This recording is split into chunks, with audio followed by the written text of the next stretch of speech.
자, 11번. 보기에서 설명하고 있는 컨벤션 산업의 특성은 무엇인가? 자, 여기에서는 컨벤션 산업이 가지고 있는 무슨 성 하는 것이죠. 특성인데, 종업원들이 동일한 서비스를 제공하여도 참가자는 서로 다른 만족 수준을 나타낼 수 있다. 이 말은 무슨 말이냐면요.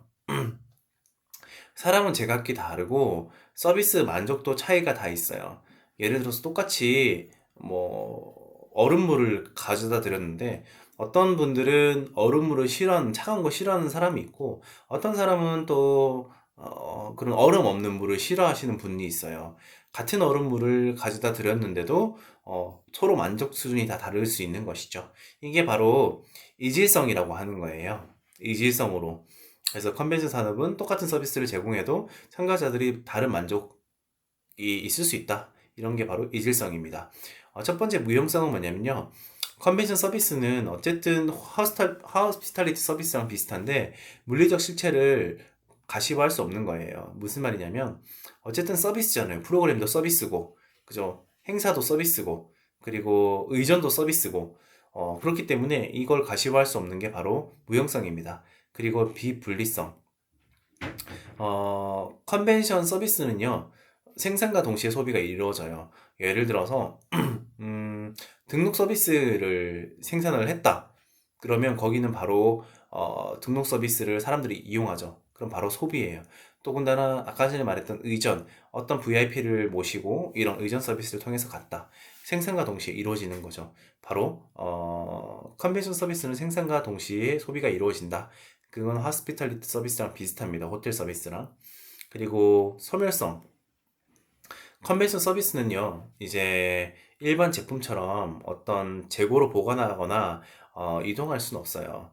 여기 밑에 해설에 나와 있지만, 예를 들어서 3일 동안 하는 서비스잖아요. 그죠? 3일 동안 컨벤션 개최가 이루어지면 이 3일 동안에만 딱 이제 하는 거지, 4일째, 5일째 내가 이 서비스 이용하겠다고 오면 이용할 수 있을까요? 포럼이나 심포지움도 들을 수 없어요. 벌써 3일 내에 끝났기 때문에. 그렇기 때문에 이 소멸성이 일반 제품처럼 재고나 어떤 뭐 제품처럼 보관이나 이런 걸 할 수가 없는 거예요. 그렇기 때문에 생산과 동시에 소비가 되고 바로 소멸이 된다. 이게 바로 소멸성인 것이죠. 여기서 말하는 거는 근데 이질성에 대한 설명을 하였습니다. 답은 3번입니다. 12번. 다음 중 컨벤션 기획의 개념이 아닌 것은, 자, 1번 컨벤션 기획은 인력, 시설, 예산 등의 투입에 대한 선택 및 의사결정 과정이다. 말이 좀 어렵죠? 하지만 그렇습니다. 2번 컨벤션 기획은 컨벤션 개최될 일단의 체계적 계획 수립 과정이다. 뭐 체계적 계획 수립 과정 맞습니다. 그리고 4번 컨벤션 기획은 그 과정이 상호 의존적이고 시간적 순서가 체계적 연관성을 가진다. 모든 기획들이 대부분이 상호 의존적이고 어떤 혼자서 탁 이렇게 야구도 보면 혼자서 하는 운동이 아니잖아요. 그죠? 단체가 유기적으로 협동이 돼야지만 잘 할 수 있는 그런 운동이듯이 컨벤션 자체도 모든 과정이나 아니면 모든 업체 또는 그런 기획들이 서로 맞물려서 시간적 순서에 의해서 체계적 연관성을 가지게 됩니다. 하지만 3번 컨벤션 기획은 미래 예측이나 불확실한 요소 분석보다는 과거 개최 기록을 평가하는 과정이다. 이게 주로 컨벤션이 얼핏 보면 이 말이 맞아 보일 수도 있는데요. 물론 과거의 개최 기록을 평가하는 것도 굉장히 중요합니다. 굉장히 중요하지만 여기서 되게 흔히 말하는 꼬아서 낸 문제예요. 왜 중요하냐면 거기다가 컨벤션 유치나 개최는요, 과거에 어떤 곳을 했는지, 예를 들어서 저번 연도에는 유럽을 했으면 이번 연도는 아시아에서 한다든지, 이번 연도에 아시아에 했으면 다음 연도는 미주로 간다든지, 이런 순항식 방법에 의해서 도는 방법도 있고요. 또 예전에 10,000명이 참가했으면 이번 연도도 약간 10,000명을 기준으로 목표를 설정을 해서 그런 개최 기록을 살펴보고 과정상에 있던 과거에 평가하는 과정도 굉장히 중요한 거예요. 그렇지만 여기에서는 과거의 개최 기록을 평가하는 과정이라고 되어 있어요. 과거의 개최 기록을 탐구 또는 분석하는 과정이 아니라 과거의 개최 기록을 평가하는 과정으로 되어 있고요. 또 컨벤션 기획은 미래 예측이나 불확실한 요소 분석보다로 되어 있어요. 컨벤션 기획 자체는 기획 말 그대로 미래 예측을 기반으로 두는 거예요. 아직 일어나지 않은 일을 가지고 미래에 어떻게 될 것이다라는 가지고 준비하는 과정인 것이죠. 그렇기 때문에 미래를 준비하는 미래지향적인 성격을 가지는 것이 바로 3번인 것입니다. 그렇기 때문에 여러분들이 참고하셔야 될 것들은 과거의 개최 기록을 분석하는 일도 굉장히 중요하지만 그런 개최 기록을 토대로 불확실한 미래에 대한 것들을 예측해서 기획하는 것이 컨벤션 기획이다 생각하시면 되겠습니다. 답은 3번. 자, 다음 중 CVB의 활동이 아닌 것은 한국어를 하겠습니다. CVB, V라고 하죠, 보통. BB입니다. 컨벤션 뷰로라고 하는데요. 여기에서는 보통 컨벤션 뷰로라고도 지문이 나오고 아니면 이런 약자로 컨벤션 앤 비지터스 뷰로로 CVB라고 많이 나옵니다. 활동이 아닌 것은 자, CVB의 역할과 임무에 대해서 간략하게 한번 설명드리겠습니다. 먼저 도시 홍보 마케팅 하죠. 그리고 개최지의 어떤 현지의 정보에 대한 제공을 하고요. 그리고 국제회의나 컨벤션 산업에 대한 컨설팅도 하고 국제회의 전시 참가 활동 지원도 하고요. 그리고 관광 정보를 제공하기도 하고 그리고 각종 나라에 있던 어떤 행사 수행을 위해서 외국에서 VIP가 오게 되면 시설 현황, 조사 업계 정보 등 이런 전반적인 국제회의 수용 대책에 대해서 검토를 하고요. 또 국제회의 산업에 대한 육성을 목표로 어떤 정책적인 지원을 또 하고 또 다른 유치 활동에 필요한 다른 기관과의 협력 증진을 하기도 하고요. 그리고 국제회의 운영 지원 업무를 하기도 합니다. 하지만 여기서 보면 컨벤션 참가자를 대상으로 하는 관광 가이드 활동을 한다. 이렇게 나와 있는데 실무로 한번 깊게 들어가면요. 답은 어쨌든 아닌 것은 2번이 맞는데 컨벤션 참가자를 대상으로 관광 가이드 활동을 하지는 않아요. 이거는 전문 여행사가 컨벤션 개최 때 하지만 관광 가이드 활동을 할 때도 있습니다. 어떨 때냐면 음, 팸투어라고 하죠. 팸투어. 컨벤션 시찰지. 그러니까 컨벤션이 어느 나라에서 어떤 나라에서 개최될지 알 수 없을 때요. 보통은 주최자라고 그러죠. 해외에 있는 주최자가 각국을 돌면서 어디서 열어보지라고 하면서 각국을 돌아볼 때가 있어요. 그럴 때는 도시를 가장 잘 알고 있고 또 도시의 마케팅을 대표하고 또 구석구석 잘 알고 있는 마케터가 필요한 거예요. 보통 DMO가 많이 하긴 하지만 그 DMO 중에 컨벤션 뷰로도 그 기능을 같이 하고 있습니다. 아, 참 여기서 DMO는 뭐냐면요. 데스티네이션 마케팅 오르가나이저라고 합니다. DMO는 말 그대로 현지 마케터라고 볼 수 있겠죠. 어, 그래서 컨벤션 뷰로가 보통은 해외에 있는 VIP, 주로 진짜 대형 회의 같은 경우엔 장관들이 많이 오고요. 저 같은 경우에도 장관들, 해외에 있는 주로 장관들의 인스펙션이라고 합니다. 팸 투어를 수없이 많이 했습니다. 각국 나라의 이제 장관들이 우리나라에 와서 개찰지를 많이 봅니다. 저도 이제 공사에 있을 때 그런 인스펙션 팸 투어를 해줬습니다. 제가 직접 서울 여기에는 이런 공간이 있고 또 뭐 전주에는 이런 공간이 있고 부산에 오시면 부산은 이런 뭐 바닷가와 도심이 같이 연결된 곳도 있고 그리고 실제로 공항과 도심과의 떨어진 거리는 이 정도가 됩니다. 하면서 실제로 많은 시찰지를 돌아가면서 뭐 2박 3일이든 3박 4일이든 그런 장관님이랑 차관 또는 기타 그 옆에 있는 행정관들하고 많은 부분을 이렇게 투어 가이드를 한 적이 있습니다. 그리고 또 하나는 뭐냐면 참가자 중에서 VVIP 같은 경우도 하는 쪽도 있습니다. 예를 들어서 보통 각국 나라의 수장들이 가이드 투어를 할 때가 있거든요. VVIP 투어. 근데 보통 여행사에서 하진 않고 이런 컨벤션 뷰로나 관광공사에 있는 마케터가 직접 의전을 나가서 같이 그 공간을 소개해주며 하는 것입니다. 보통 총리들이나 총리급 정도 오면 나라의 수장이나 총리급 오면 참가자들 중에서도 보통은 관광 가이드 활동을 합니다. 왜냐면 영어가 약간 영어 기반으로 설명할 수 있는 것도 돼야 되고, 만약에 영어권이 아니면 통역사를 보통 데리고 나갑니다. 데리고 나가서 통역을 기반으로 또 관광 가이드 활동을 하고요. 그렇기 때문에 수장들이 어떤 관광 가이드가 컨벤션 기간 중에 예정되어 있다. 그러면 거기에 관한 통역사들을 이틀 전에 만나서 스크립트를 서로 주고받으면서 계속 연습을 합니다. 동시 통역도 준비를 하고 순차 통역도 준비를 하는 것입니다. 그렇게 해서 관광 가이드 활동들을 스터디를 한 다음에 거기 있는 수장들하고 같이 하는 것이죠. 그렇기 때문에 이 말은 컨벤션 참가자를 대상으로 하는 관광 가이드 활동을 완전 안 하는 것은 아니지만 일반적으로 일반 참가자들 대상으로 관광 가이드를 활동을 하는 것은 아닙니다. 그렇기 때문에 답은 2번입니다. 자, 14번.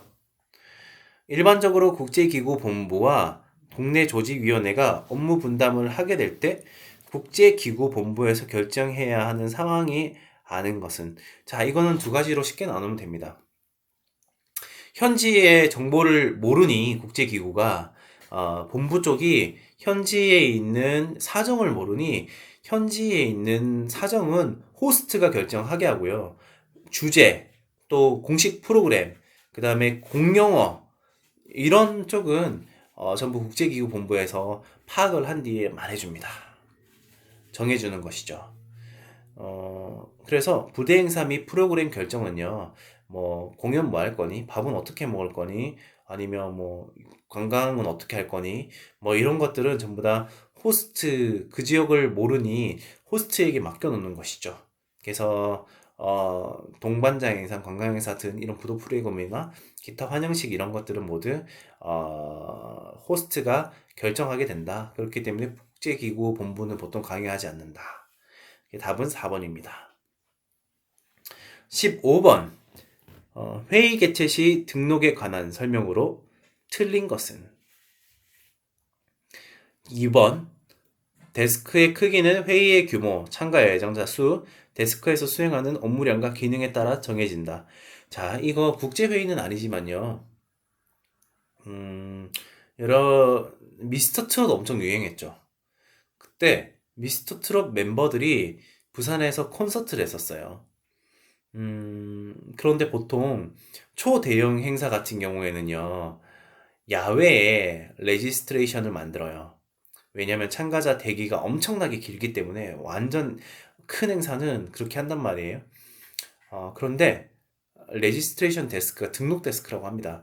등록 데스크가 외부에 있는데 거기 백스코죠. 외부가 꽉 찼습니다. 진짜 꽉 찼어요.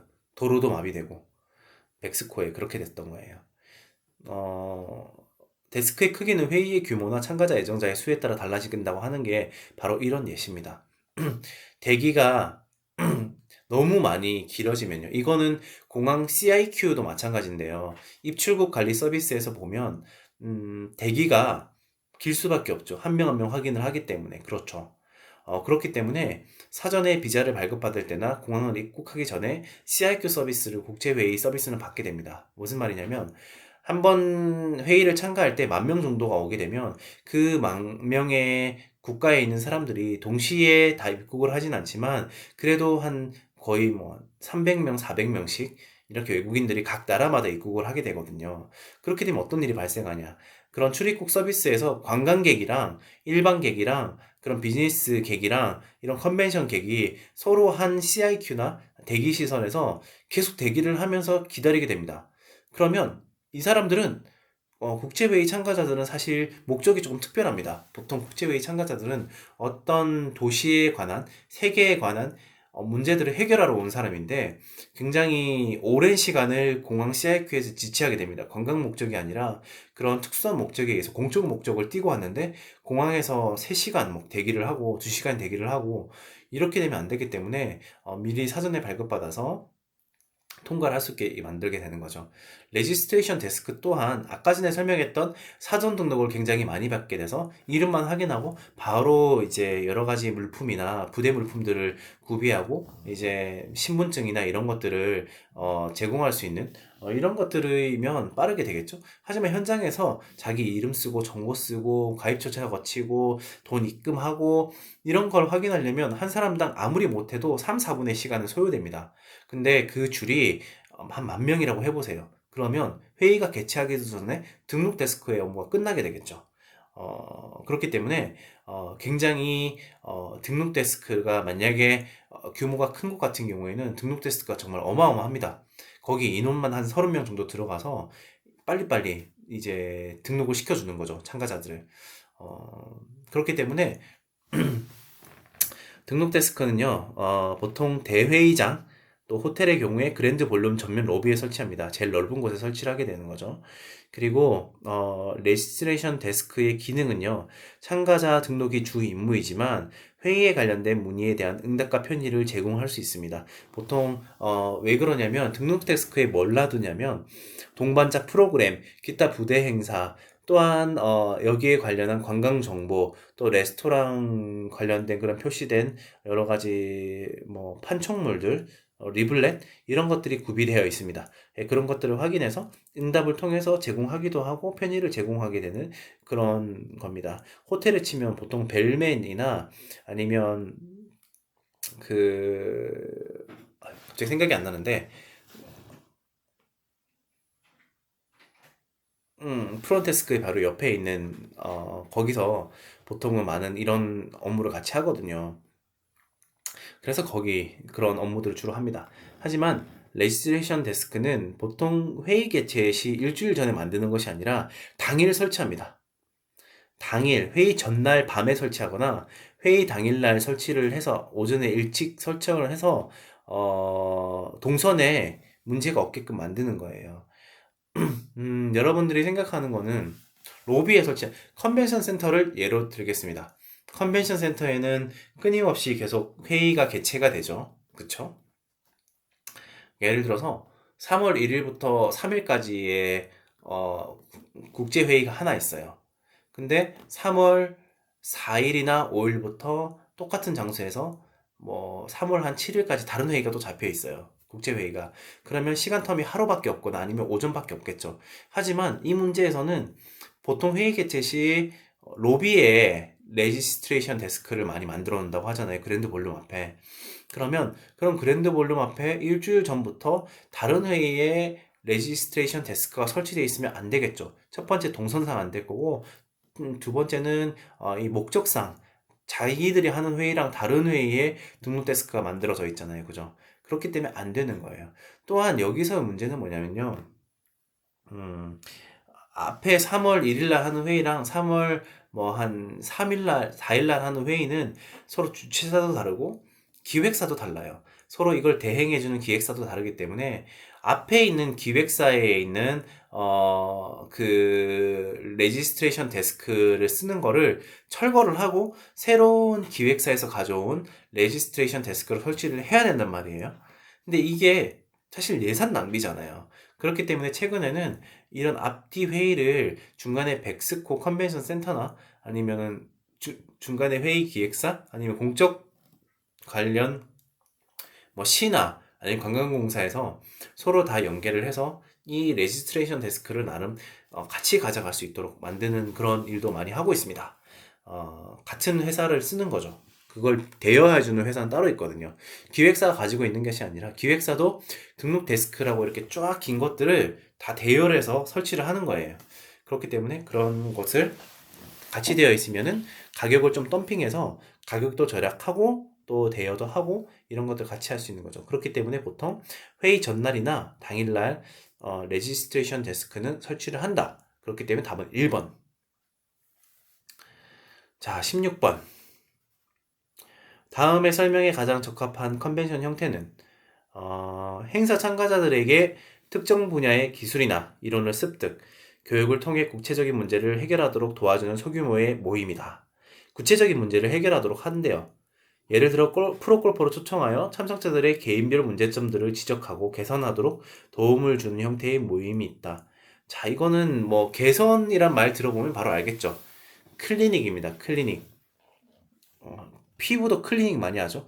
말 그대로 어떤 문제를 픽스하거나 아니면 이런 뭐 개선하도록 아니면 어떤 기능이나 이런 것들을 임프로브 할 수 있도록 도와주는 걸 클리닉의 형태라고 그럽니다.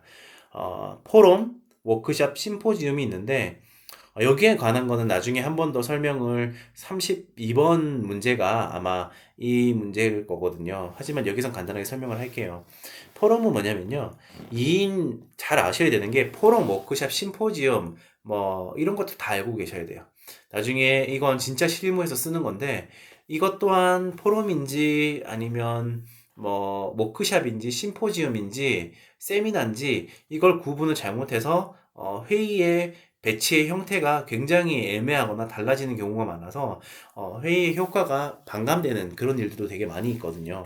그렇기 때문에 여러분들은 적어도 이 수업을 저한테 듣는 분이시라면 나중에 기획사에 가셔도 이거는 뭐기 때문에 이렇게 설치를 해야 됩니다. 이 워크샵은 뭐기 때문에 이렇게 설치를 해야 됩니다. 라고 정확하게 말할 수 있는 인재가 되어야 됩니다. 자, 1번 포럼. 포럼은요, 2인 이상의 연사가 자유롭게 토론을 하는 거예요. 여러분들 흔히 말하는 토크 콘서트 봤죠? 토크 콘서트에 패널들이 자유롭게 얘기를 하지만 그 패널들이 얘기를 하면서도 청중한테 질의를 그때그때 바로 받을 수 있는 거예요. 좀 자유로운 편안한 분위기에서 의견을 주고받고 소통하고 이렇게 할 수 있는 게 바로 포럼입니다. 좀 더 자유롭죠? 어, 포럼하고 조금 비슷하지만 조금 다른 게 심포지움이 있습니다. 심포지움. 포럼에서 주로 포럼이 조금 더 캐주얼했다고 하면 심포지움은 조금 더 형식적이고요. 또 연사가 보통 자신의 어떤 성과나 업적이나 발표물을 가지고 PPT를 하기도 하고 뭐 이런 설명을 좀 길게 하고요. 또 형식적인 연사들로 통해서 형식적으로 좀 얘기를 하고 좀 약간 짜여지고 보수적인 분위기에서 좀 하기도 하고 마무리로 청중 응답 질의를 하거든요. 청중에 대한 응답 질의는 굉장히 좀 소극적이게 진행이 됩니다. 포럼은 자유롭게 손을 들고 발표하고 대답하고 이렇게 진행이지만 청중들은 몇 가지 질문을 하면 여기에 있는 연사가 메모를 해놨다가 한 두세 가지 정도만 받고 답을 해주는 그런 형식적인 형태입니다. 형식적인 형태라고 해서 나쁜 게 아니에요. 왜냐면 너무 많은 질문을 하거나 또 핵심에서 벗어난 질문들을 하게 되면 이 심포지엄에서 발표했던 여러 가지의 주제들이나 논제들에 대한 핵심이 흐려질 수 있거든요. 그렇기 때문에 보수적인 행사를 할 때는 굉장히 이미 뭐 학계에서나 아니면 협회에서나 학회에서 다 인정받았던 그리고 이미 인증 결과를 다 걸친 이런 발표회나 결과를 가지고 최소한 자신들이 이제 선보이는 연구 결과를 선보이는 그런 행사이거든요. 그렇기 때문에 논증이나 논의 문제를 이미 거친 단계이기 때문에 질문이나 이런 것들을 많이 받지 않는 것이죠. 워크샵은 뭐냐면요. 클리닉이랑 또 헷갈릴 수 있기 때문에 또 같이 비교해서 설명을 하겠습니다. 클리닉은 뭐냐면요. 구체적인 문제들이나 아니면 구체적인 문제나 어떤 분석들을 바로 해결하거나 어떤 특정 분야의 기술이나 지식을 습득하기 위한 걸로 소그룹 많이 하는 형태라고 이렇게 나와 있는데 워크숍은 소그룹 형태의 문제 해결에 중점을 두는 건 맞지만 이런 교육 담당자가 리드해서 전체가 다 문제 해결에 참여하는 거예요. 클리닉은 전체가 다 참여한다는 것보다 이 클리닉 강사가 따로 있거든요. 아니면 권위자가 나와서 그 그룹에 다 다니면서 해결해 주는 거죠. 제일 많이 하는 것들이 뭐가 있냐면, 세계 미용대회 같은 경우에 보게 되면, 예를 들어서 헤어 쪽을 볼게요. 피부 쪽이랑 헤어 쪽을 보게 되면, 기술 전수를 소그룹이 여러 가지 있으면, 멘토들이 한 6명이 나와서, 돌아가면서 다 전수를 해주는 거예요. 새로 나온 신기술에 대한, 뭐, 바비리스의 신기술에 대해서 이렇게 사용하는 신제품들 시연도 하고요. 또, 뭐, 상했던 머리를 어떻게 복구하는지에 대한 제품이나 기술을 가지고 또 선보이는 거, 피부에 관해서 새로운 뭐 비포, 애프터를 설명할 수 있는 그렇게 기술을 기계 가지고 레이저 가지고 설명할 수 있는 이런 걸 가지고 소그룹 내에 또 전수를 해주고 이런 것들이 클리닉이에요. 워크숍은 주로 현안의 문제들을 함께 해결하고 교육 담당자들이 이런 현안을 제시하고 같이 해결하는 게 바로 워크숍이고요. 이걸 반드시 구분할 수 있어야 됩니다, 여러분. 예, 그래서 답은 2번입니다. 자, 17번 오늘의 마지막 문제입니다. 뉴스의 기사화와 같이 방송 매체를 통해 컨벤션을 알리는 방법은? 이거는 마케팅에서 광고 홍보에 관련한 문제입니다. 이건 약간 경영에 가까운 건데 광고하고 홍보의 결정적인 차이는 뭘까요, 여러분? 광고하고 홍보만 일단 두 개 나눠보겠습니다. 1번하고 2번을 나눠볼게요. 자, 광고. 여러분들이 아는 광고는 뭐가 있죠? 자, 이렇게 답을 한번 해보세요. 뉴스에서 광고한다. 들어봤어요? 들어봤겠죠? 아닙니다. 뉴스에서는 광고를 하지 않습니다. 땡. 그러면 신문에서 광고한다? 예, 요즘에는 합니다. 그러면 TV 드라마에서 광고한다? 하죠. 그러면 이 둘의 차이점 뭘까요? 그렇습니다. 광고는요, 애드버타이징이죠. 그러면 홍보는 뭘까요? 퍼블릭 릴레이션이죠. 이 차이는 뭐냐면 과거로 거슬러 올라가 봅니다. 광고가 먼저 나왔을까요? 홍보가 먼저 나왔을까요? 홍보가 먼저 나왔습니다. 홍보는 이렇게 생각하시면 돼요. 대중들 매스미디어가 있기 전에요. 홍보의 기원은 어떤 사람들을 선동하거나 아니면 그 사람들에게 어떤 공지를 알리기 위해서 마을 사람들을 모여서 연설부터 시작됐어요. 그 마을에 흔히 말하는 지도자가 나와서 이러이러하다. 이런 문제가 봉착했으니 마을 사람들 너희는 이렇게 했으면 좋겠다. 알려주는 알림의 역할을 하는 것이죠. 여러분들 요즘에 이런 코로나 관련한 동선 오는 거 이게 뭘까요? 알림이잖아요. DM이잖아요. 그죠? 다이렉트 메일. 다이렉트 메일인데 이게 바로 홍보, 엄밀히 말하면 홍보, 알림에 가깝습니다. 말 그대로 퍼블릭이라는 말은 공공성을 가지고 있는 거죠. 홍보는 공공성을 가지고 알림이나 알려주는 거에 목적을 두는 거예요. 그렇죠? 광고는 뭐냐면 어떤 제품이나 아니면 상품, 재화에 관해서 이걸 팔기 위한 것이나 그걸 통해서 수익을 창출하기 위해서 정당한 대가를 지불하고 고객한테 닿기 위한, 그리고 회원한테, 사람들한테 닿기 위한 일련의 활동을 말하는 거예요. 가장 큰 차이점은 뭐냐면 이 두 가지는 비용을 지불해서 수익성을 목표로 하는 거는 광고이고요. 그리고 홍보는 말 그대로 자기가 비용을 지불하지 않고 순수히 알림을 목적으로 하는 거예요. 그런데 왜 광고랑 홍보랑 헷갈리냐? 기원은 현대로 다시 넘어옵니다. 요즘에는 홍보를 통해서도 여러 가지 광고 효과를 노리는 곳도 있어요.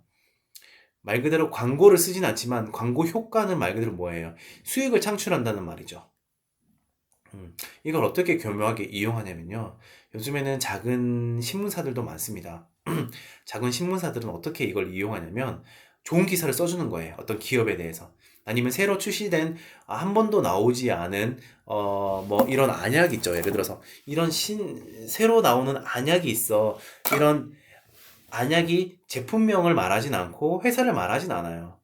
하지만 새로 이렇게 나오는 안약이 있는데 이게 지금 눈이 침침하거나 이런 사람들한테는 획기적인 어떤 문제 해결을 획기적인 뭐 눈 건강에 필요한 제품이 될 것으로 보인다라고 기술 한줄 쓰잖아요. 사람들이 그걸 읽으면 이게 뭐지? 어떤 제품이지? 하고 그때부터 뭐 안약을 찾아보게 되는 거예요. 새로 나온 안약, 신제품 안약. 그러면서 자동적으로 연결이 되는 거죠. 그 회사랑.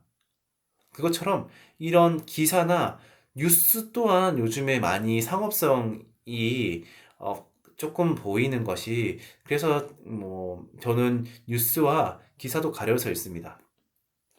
그게 좀 그런 광고 효과를 노리는 기업체들이 많이 하는 것도 있거든요. 그리고 예전에는 이런 매스미디어나 언론 매체를 이용해서 또 뭐 주가 조작이나 이런 것들을 많이 하다 보니까 이런 홍보가 말 그대로 이제는 알림이나 공공성을 가졌다기보다 상업성도 가미하게 되면서 여러분들이 헷갈리는 거예요.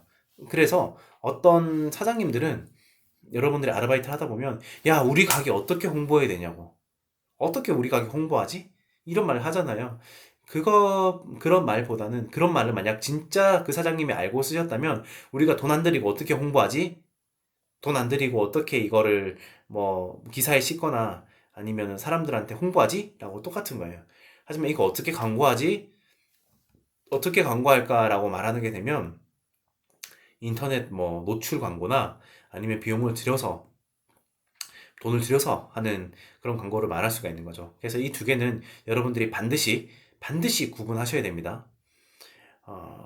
그리고 3번 DM, 다이렉트 메일이죠. 이건 뭐 홍보로도 이용할 수가 있고요. 광고로도 이용을 할 수가 있어요. DM. 그리고 스팸, 여러분들이 제일 싫어하는 스팸 메일 있죠. 따라서 원래의 순수한 목적인 뉴스의 기사와 같이 방송 매체를 통해 컨벤션을 알리는 방법은 바로 2번 홍보입니다. 자, 여러분 오늘 17분까지 했는데요. 어, 처음에는 이렇게 진도가 느린 이유는 뒤로 가면 갈수록 중복된 문제들이 점점 많이 나오게 됩니다. 그런 것들은 이제는 빠르게 넘어가게 되면서 점점 이게 제가 작년에도 했었는데 빨리 넘어갈 거예요. 그렇기 때문에 처음에는 이렇다고 생각을 하시면 돼요. 가장 중요한 건 여러분들이 사전에 풀어보시는 것이 너무 중요합니다. 사전에 풀어보시는 게 중요하고, 거기에 따라서 제 설명을 들으시면 조금 더 개념에 대해서 이야기가 편하실 거니 반드시 예습을 하시고, 예습을 한 다음에 틀린 거는 오답 노트를 뭐 사진으로 찍어 놓든지 저번 시간에 말한 것처럼 좀 기록을 해 두시길 바래요. 그 오답 노트가 여러분들의 나중에 좀 더 점수를 상향시키고 또 기억하는 데 굉장히 오래 가져갈 수 있는 그런 팁입니다. 꿀팁입니다. 네, 그러면 서두에 설명했듯이 오늘 하루 그리고 이번 주 한 주도 여러분들이 이런 질문들, 그리고 오늘 제가 드렸던 나름의 과제 아닌 과제 질문들 있죠. 이런 질문들을 여러분들을 생각하셔가지고 항상 학습 활동과 병행해서 스스로 좀 생각하고 좋은 질문을 하고 여러분 스스로 답을 내리고, 그 답을 내리기 힘들면 친구들하고 의논하고 아니면 여러분들 부모님들 그리고 여러분들을 진짜 아끼는 사람들하고 좀 의논하면서 좋은 답을 또 가져갈 수 있는, 항상 현명하고 뭐 정답은 항상 없어요. 정답은 없는데 답은 있습니다.